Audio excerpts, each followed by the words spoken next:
میری بیوی نے خواب دیکھا ہے کہ خواب میں ایک بہت بڑا دربار ہے، اس میں تلاوت ہو رہی ہے، اگربتیاں جل رہی ہیں، تو میں ان کے بیچ میں پھر رہی ہوں، ارد گرد پھر میرے ہاتھ میں ایک خط ہے اور ایک بہت بڑا تخت ہے، اس پہ سفید داڑھی والے بارش بزرگ بیٹھے ہوئے ہیں۔ میرے ہاتھ میں ایک خط ہے اور میں ان بزرگوں کو کہتی ہوں کہ میں یہ خط بی بی فاطمہ کو بھیجنا چاہتی ہوں، یہ کیسے پہنچے گا؟ انہوں نے بولا اس غلے میں ڈال دو، یہ پہنچ جائے گا آپ کا خط۔ بزرگوں کی بارگاہ میں حاضری دینا اور بی بی فاطمہ الزہرا رضی اللہ تعالی عنہا کے ساتھ انہوں نے اپنا ایک انٹیکشن بیان کیا، تو یہ اچھا ہے، انشاءاللہ عز و جل انہیں برکتیں نصیب ہوں گی۔ البتہ خواب کی حالت میں، خواب کی حد تک تو یہ بات درست ہے اور اس کی تعبیر بھی اچھی ہے، لیکن جاگتے ہوئے یعنی حقیقی دنیا کے اندر اسلامی بہنوں کو مزارات پر حاضری دینا یا قبرستان میں حاضری دینا اس سے منع کیا گیا ہے۔ اگر کسی اسلامی بہن کو ایثار ثواب بھی کرنا ہے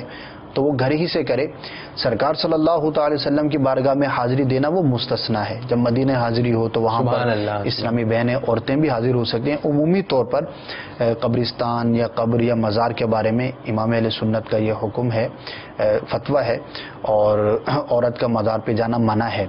تو خواب کی حد تک تو یہ درست ہے، انہیں اصالہ ثواب بھی کرنا چاہیے، اور اگر کسی خاص بزرگ سے انہیں نسبت ہے تو ان کی نسبت سے وسیلے سے رب عز و جل کی بارگاہ میں دعا بھی کریں، انشاءاللہ عز و جل اس کی برکتیں نصیب ہوں۔ مجھے اپنی اور ساری دنیا کے لوگوں کی اصلاح کی کوشش کرنی ہے۔